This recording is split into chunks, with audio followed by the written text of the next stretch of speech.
大家好，欢迎收看大问题节目，我是主持人机器人夏山1号。本期要探讨的大问题是：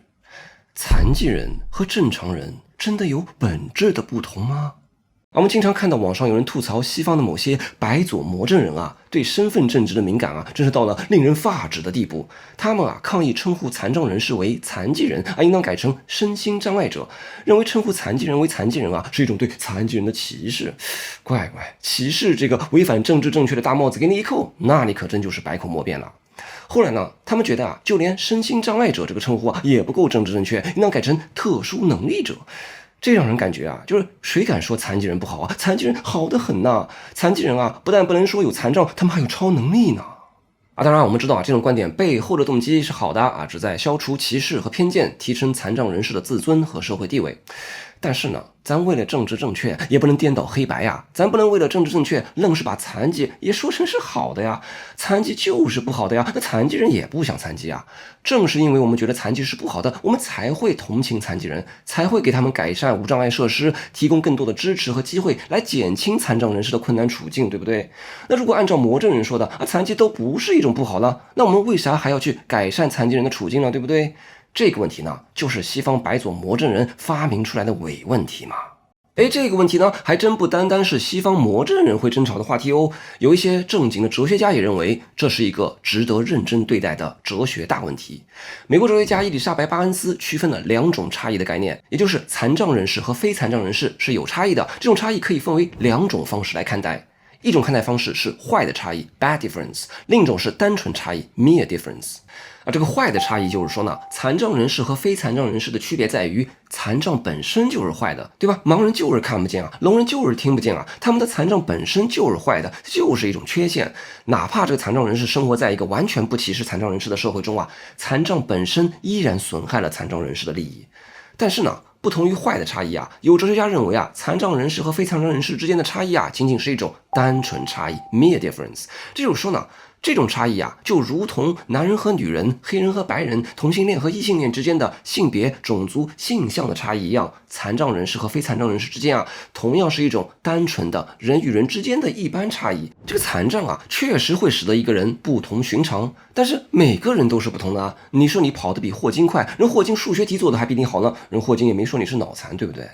单纯差异观认为，残障只是一种单纯的与众不同而已。这个残障人士与非残障人士的差别，就像什么呢？就像这个电影《指环王》里边啊，有像我们这样的人族，也有像精灵啊，有矮人啊，有霍比特人啊，有树人啊，有哥布林啊，有巨人啊，等等等等不同的种族啊。你不能说啊，我们人族才是正常人啊，什么矮人啊、精灵啊，就是不好的非正常人呐。每个种族都有每个种族的优势，也有各自的劣势啊。就比如说这个矮人虽然个儿矮啊，但是他们生性刚毅，吃苦耐劳，耐寒耐热呢，对不对？同样的呢，在我们人类中啊，就比如说盲人啊，虽然视力不好，但是他们的听觉啊、嗅觉啊、触觉还异常发达呢，对不对？所以啊，所谓的残障人士和非残障人士啊，只能说是各自不同，但不能说谁好谁不好。好，介绍完这两种针锋相对的差异观，你更认同哪一种呢？你觉得残障人士与非残障人士之间的差异是一种坏的差异，还是单纯差异呢？那本期大问题节目呢，我们就会采取正反双方哲学家辩论的形式。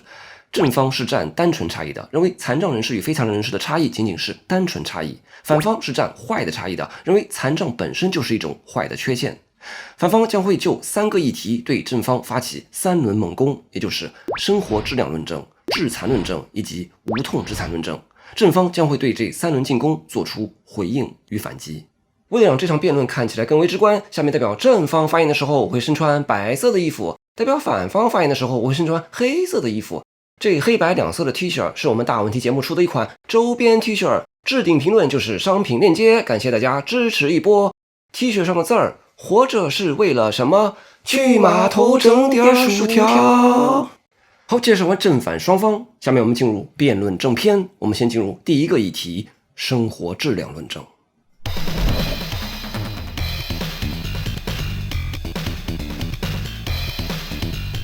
在正式开始论辩之前啊，首先澄清一下论域啊。我们今天说的这个残疾或者残障啊，不单单包括像聋哑盲或者缺胳膊少腿这种生理残障啊，也包括心理残障啊，比如说像自闭症、唐氏综合症、精神分裂症等等啊。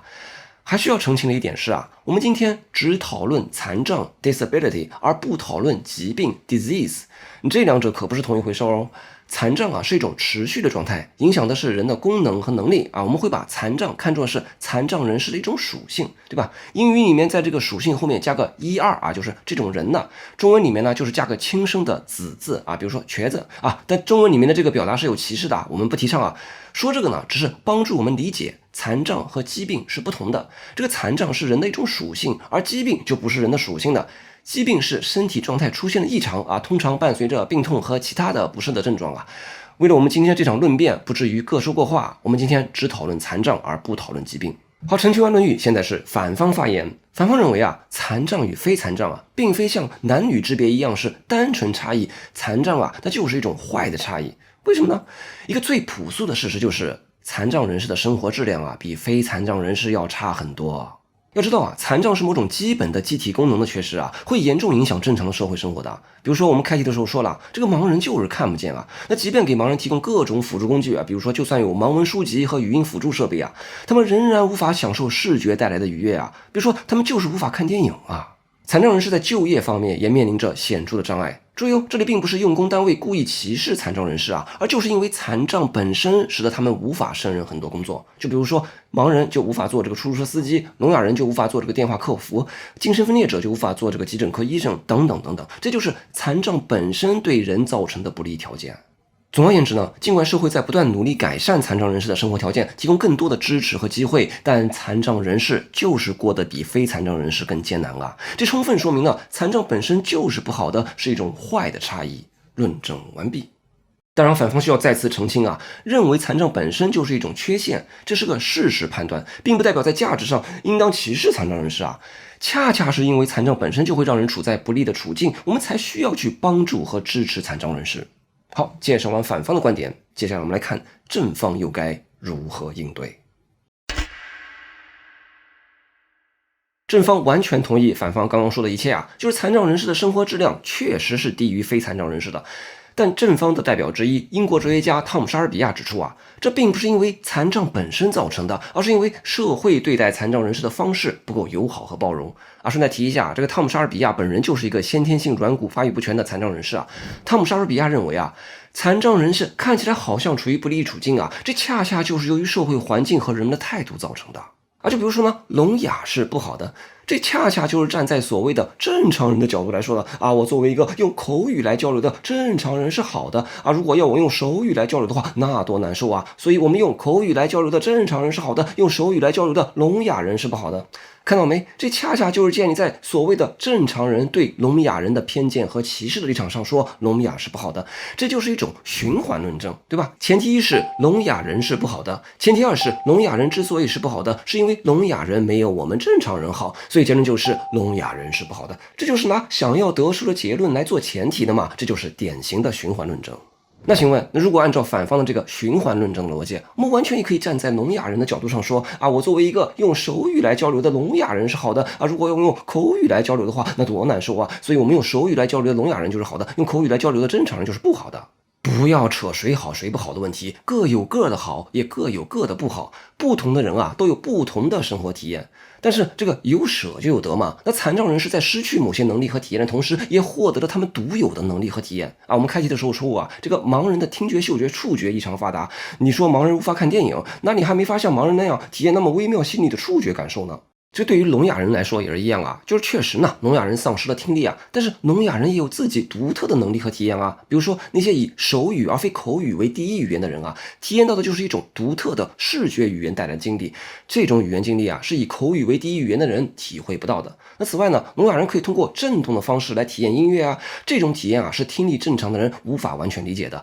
震动带来的音乐感知方式啊，赋予了聋哑人一种独特的艺术体验。其实啊，我们去观察那些残障人士的群体啊，他们有他们自己的社区啊，比如说这个聋哑人大多都有自己的手语社区啊，他们在他们自己的手语社区里面啊玩得可欢呢。在他们的社区里面啊，无所谓什么聋哑本身就是不好的。手语作为一种丰富的视觉语言啊，当你在聋哑人社区里面看到聋哑人之间用手语相互交流的欢畅场面的时候啊，你不会觉得用口语交流才是天经地义的。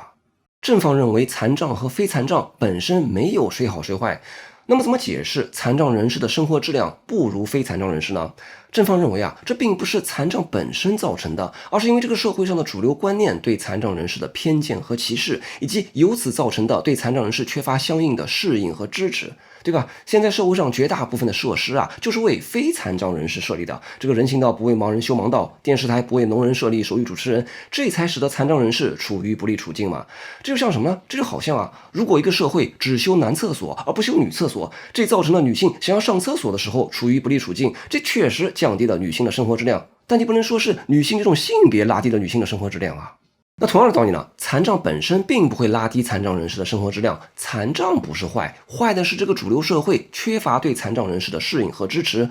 而我们要做的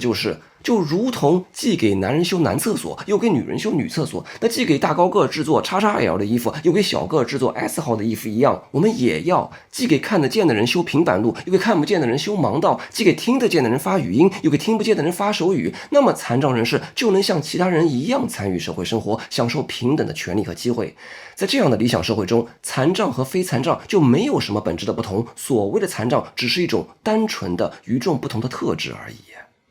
好，听了这个正方的回应啊，这时候反方坐不住了。这正方说了半天啊，听起来好像残障本身也有自己的好处似的。就你们正方啊，甭说那么多冠冕堂皇的，反方只需要问你们正方一句话就够了。就如果残障和非残障没有谁好谁坏的话，那你作为一个非残障人士，你自己愿意变成一个残障人士吗？好，下面进入反方的第二轮进攻，致残论证。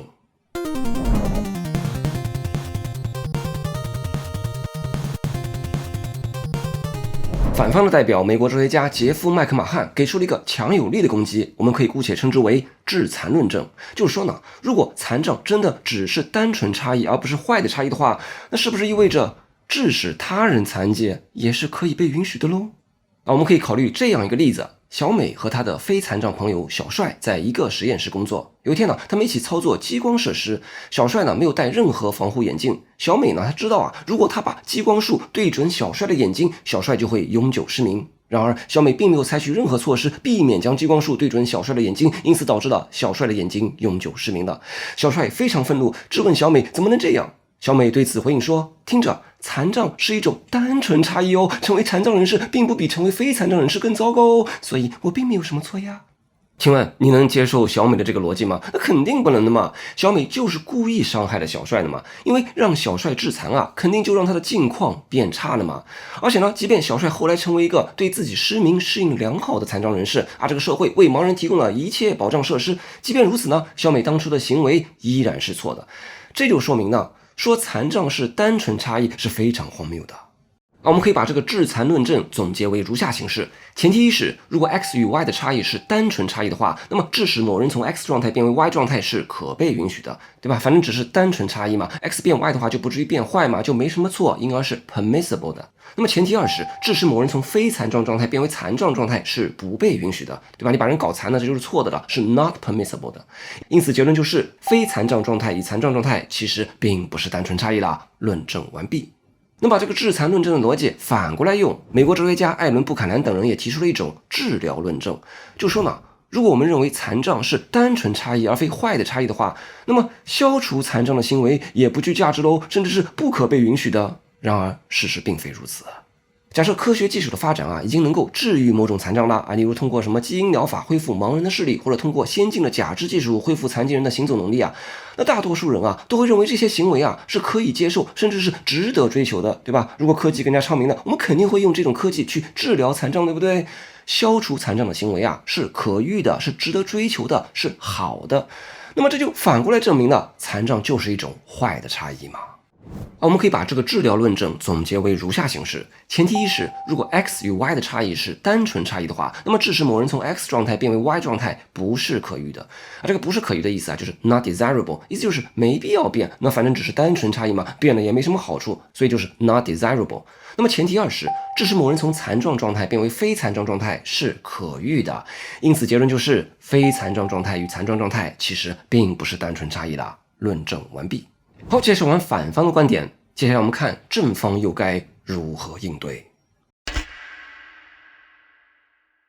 正方的代表人物啊，就是我们开题时候提到的提出两种差异概念的美国哲学家伊丽莎白·巴恩斯，正面回应了反方的这轮进攻啊。简单来说啊，巴恩斯的策略是通过反对致残论证的前提一来打败致残论证，然后通过反对治疗论证的前提二来打败治疗论证啊。我们一个个来看啊。这个致残论证的前提一是说啊，如果 x 与 y 的差异是单纯差异的话，那么致使某人从 x 状态变为 y 状态就是可被允许的。但是巴恩斯并不同意这个前提。非残障和残障是单纯差异，并不代表把人搞残就是可被允许的了。当然啊，这并不是因为残本身不好啊，而是因为这会迫使人们要去经历一个痛苦的变化过程。要知道啊，成为残障和已经是残障啊是有很大区别的啊。这个区别在于呢，就是人要因此经历一个痛苦的转变过程。就本来这个小帅啊是看得见的人，他已经习惯了过一种看得见的生活方式了。如果小美小心一点的使用激光的话，小帅可以继续他已经习惯了的生活，不会有什么重要的中断或者变化。而就是因为你小美乱用激光，才导致小帅已经习惯了的生活方式不得不发生重大的变化，甚至他的自我认知将彻底改变。小帅不得不围绕他突如其来的新的身体特质重新塑造他的生活。这对于大部分来说啊，这是一种极其痛苦的适应过程。这个极其痛苦的适应过程啊，被称作是过渡成本 （transition cost）。不是失明让小帅痛苦，而是变得失明让小帅痛苦啊。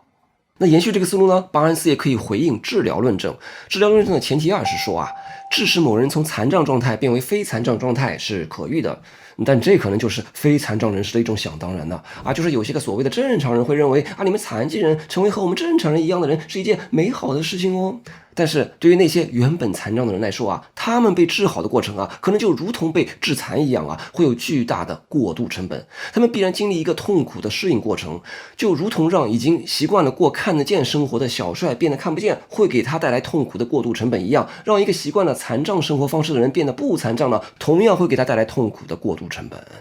就比如说呢，小美是一个前沿医学工作者啊，她未经某个聋哑人的同意就擅自恢复了她的听觉，这也是做了坏事儿。这个聋哑人需要被迫从头去学习口语，去适应听觉体验，去适应这个对他而言可能过于嘈杂吵闹的世界。他和他的聋哑人朋友本来一起在手语社区里面十分顺畅的用手语交流，对吧？人家本来在聋哑人社区里面待得好好的，现在由于他突然被迫恢复了听觉，他可能就会被原来已经融入的手语社区所排斥，变得孤苦伶仃等等等等，这些都是他可能要付出的过渡成本。因此这个治疗论证的前提二，致使某人从残障状态变为非残障状态是可遇的，也只是非残障人士的一面之词了，不能由此推出残障和非残障是坏的差异。这就是正方对反方的第二轮进攻给出的回应。好，听完这个正方的回应啊，这时候反方又坐不住了。按照你们正方的说法，让别人致残本身并没有过错啊，你们把一切的过错呢都推到了过渡成本这个背锅侠上啊。那这是不是说，那如果存在一种让别人致残的方式啊，是没有过渡成本的，而是无痛致残的，那么这种无痛致残就是可以被允许的了吗？好，下面进入反方的第三轮进攻，无痛致残论证。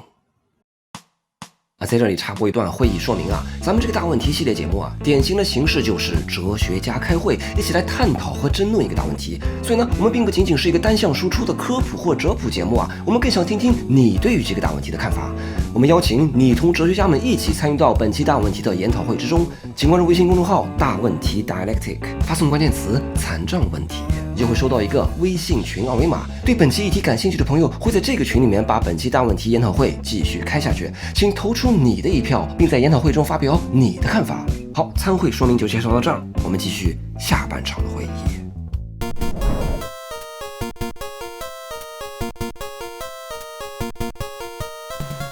对于这个正方把致残的所有过错呢都推到过渡成本上面这个策略呢，这个反方啊并不买账。反方的反制策略是啊，就是构建出一些没有过渡成本的致残的例子啊，来说明即便不存在这样的过渡成本啊，把人从非残障变成残障依然是不被允许的，而把人从残障变成非残障依然是可遇的。那由此可见呢，残障本身就是内在的恶的，残障与非残障之间就是坏的差异。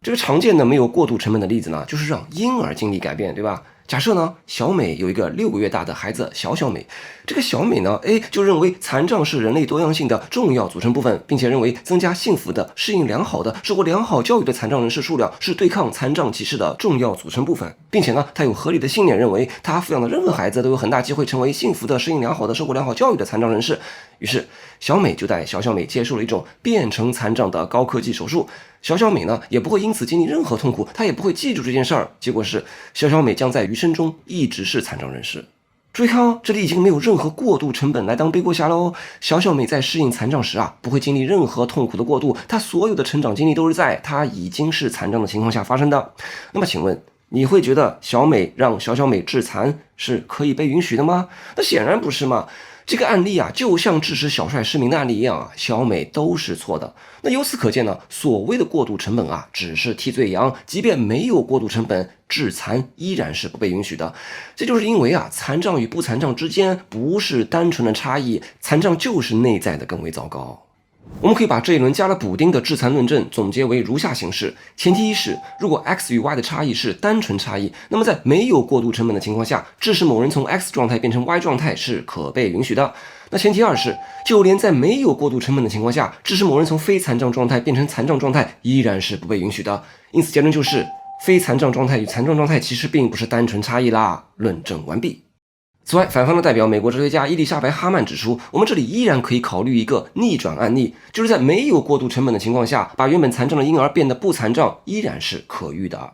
我们设想小美有一个6个月大的婴儿小美，小美呢是残障人士，小美重视小美的幸福，她认为如果小美变成非残障人士，她将有更好的机会变得幸福。考虑到这些，小美让小美接受了一种治疗婴儿残障的高科技疗法。小美呢没有经历任何痛苦，她也不会记得这个过程，也就是小美没有过渡成本。结果是小美将会长大成为一个非残障人士。请问你会觉得小美对小美做的是一件好事吗？那显然是嘛，我们大多数人都会认为小美做了一件大好事啊。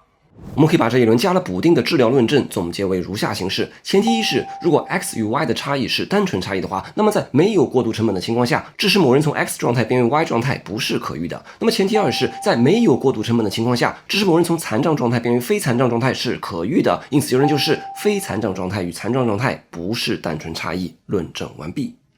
好，现在我们看这两个加了补丁版的改变婴儿的案例，就可以看出即便没有过渡成本，变为残障和变为非残障是不对称的，变为残障是不好的，变为非残障是好的，可见两者之间并不是单纯差异，残障就是一种坏的差异。好，介绍完反方的观点，接下来我们来看正方又该如何应对。对于反方的这个第三轮进攻呢，正方的伊丽莎白·巴恩斯再次出击。首先呢，对于这个加了补丁版本的致残论证巴恩斯依然是选择回击这个论证的前提一。巴恩斯认为就是即便将人致残他没有过渡成本，那将人致残依然是不被允许的。这依然并不是因为残本身不好，而是因为这个致残的过程有问题。你想在之前的例子中无论是小美把小帅的眼睛搞瞎，还是小美将小美致残这个小美是错在哪儿呢？是错在她把别人搞残了吗？不是的，她错在对他人的生活进行了不正当的干涉。我们都知道不应该在未经他人同意的情况下擅自对他人的生活进行重大的改变，哪怕是打着我这都是为了你好的旗号，这也不行我们想咱就不说什么致残就算小美是未经同意的造成了小美的头发从黑色永久性的变成了金黄色并且呢顶着一头黄毛，并不会让小美过得更糟糕，小美也是做错了，人就不应该未经同意的干预别人的生活。我们再来设想科技已经昌明到可以无痛无害的给人做变性手术了。小美呢有个6个月大的孩子小美，这个小美呢原来是一个小男孩。小美呢认为女性是一种人类多样性的重要组成部分，并且认为增加幸福、适应良好、受过良好教育的女性数量是对抗父权制的重要组成部分，并且呢她有合理的信念，认为她抚养的任何女孩都有很大机会成为幸福、适应良好、受过良好教育的女性。于是小美带小美接受了这种高科技的无痛无害的变性手术。同样的呢，小美不会经历什么痛苦，也不会记住这件事儿，总之就是没有过渡成本，结果是小美会成长为一名女性。注意看，这里并没有什么过度成本来当背锅侠喽。但即便在没有过度成本的情况下，我们大多数人会认为小美做错了，她就不应当擅自带她的孩子进行变性手术。之所以不应该呢，它并不是因为做女人没有做男人更好，这两种性别之间的差异啊是单纯差异。那没有哪种性别优于另一种性别嘛？小美的错还是错在她擅自对孩子的生活方式进行了如此激烈的改变，对吧？你凭什么擅自改变你的孩子的生活方式呢？同样的道理。不应该致残婴儿啊，并不是因为非残障本身就比残障本身更好，而是因为我们反对擅自对他人的生活方式进行剧烈的改变。所以，残障与非残障依然是单纯差异。好，以上是巴恩斯对于加了补丁版的致残论证的回应啊。那么巴恩斯会怎么回应加了补丁版的治疗论证呢？就是如果没有过度成本的话，把一个婴儿从残障状态变为非残障状态是可遇的，这又该如何应对呢？按照巴恩斯的上一轮的看法啊，就是把残障的婴儿治好啊，并没有什么价值，甚至就是错的。这个很多人啊很难认可巴恩斯的这个看法啊，觉得这个太反直觉了吧？把一个残疾婴儿治好，怎么就不行了呢？巴恩斯这一轮依然坚持这一主张，他认为啊是大家的直觉错了。巴恩斯对擅自把非残障的婴儿致残和逆转过来，擅自把残障的婴儿变得不残障，这两者持同样的态度。他认为啊这两者是对称的，就是这两者都是不被允许的。但是呢，这个巴恩斯自己也知道啊，就是很多人不能接受他这个激进的立场啊。他在论文中表明了如上立场以后啊，他又给正方出了个退一步讲的新的论证策略，就是说呢，哪怕人们对擅自把非残障的婴儿致残和逆转过来，就是擅自把残障的婴儿变得不残障，这两者持的态度确实不同啊，这个我可以承认。但是呢，人们持不同的态度啊，依然不能由此说明残障和非残障不是单纯差异。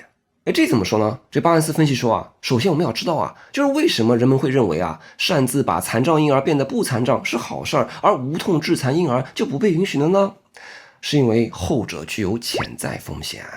这个具有潜在风险什么意思呢？就我们设想啊，如果小美让小小美从原本的非残障变成残障，这个小小美呢，可能长大后会成为一个快乐的、适应良好的残障人士。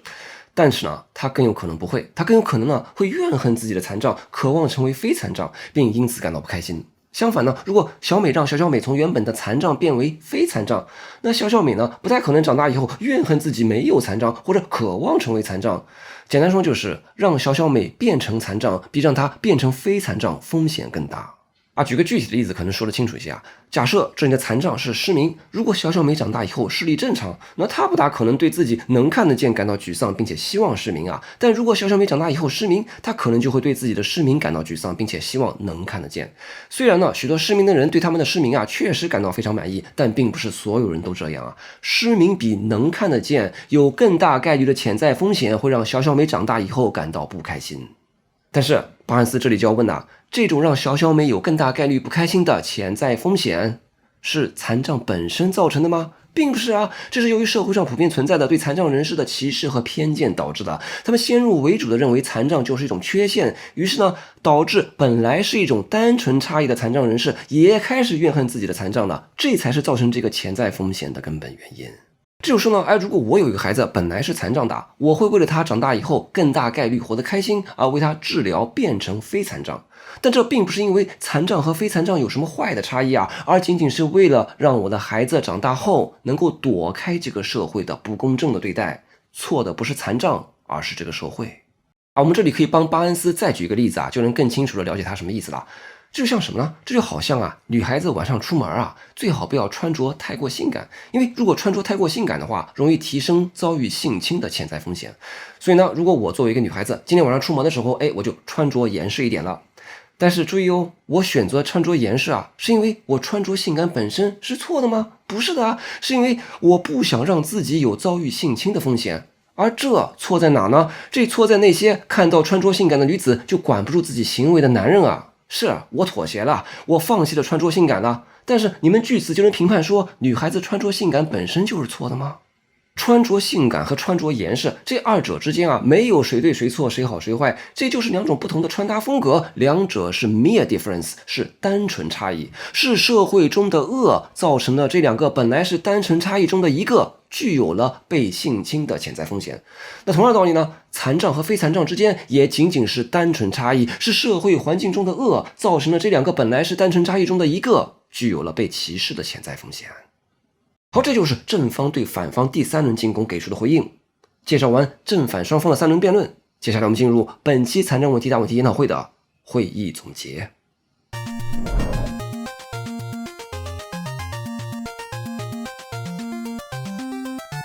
本期大问题节目，我们就残障与非残障之间的差异究竟是一种单纯差异，还是一种坏的差异，在正反双方展开了一场辩论。反方指出，残障是一种坏的差异，因为残障本身就会降低人的生活质量，使得残障人士处于不利处境。而正方回应道，残障是一种单纯差异，就像性别差异和种族差异一样，降低残障人士生活质量的并不是残障本身，而是社会没有给残障人士提供公正的对待。那反方继续追问，那如果残障和非残障是一种单纯差异的话，那是不是就可以把别人给搞残了呢？这显然是违反直觉的。同理，如果是单纯差异的话，那也没有必要将一个残障人士治疗成非残障人士的，这也是违反直觉的。对此，正方回应道，即便残障是单纯差异，我们也不应当将一个人治残。问题并不在于残本身，而在于你给他人带来了痛苦的过渡成本。同样，擅自将一个残障人士变成非残障人士，也会给他造成痛苦的过渡成本。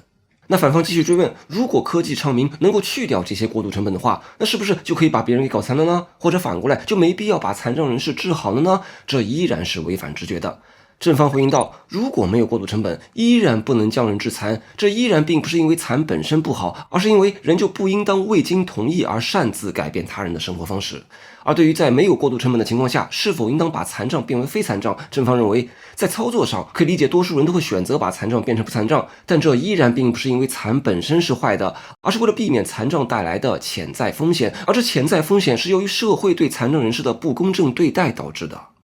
今天我们分享的正反双方的辩论，你认为哪一方更有道理呢？或者关于残障是坏的差异还是单纯差异这个大问题，有没有你认为更有道理的回答？欢迎你也同哲学家们一起参与到对这个大问题的讨论之中，他们的看法发表完了，现在轮到你来发言了，请在视频下方评论区投出你的一票，并发表你的看法。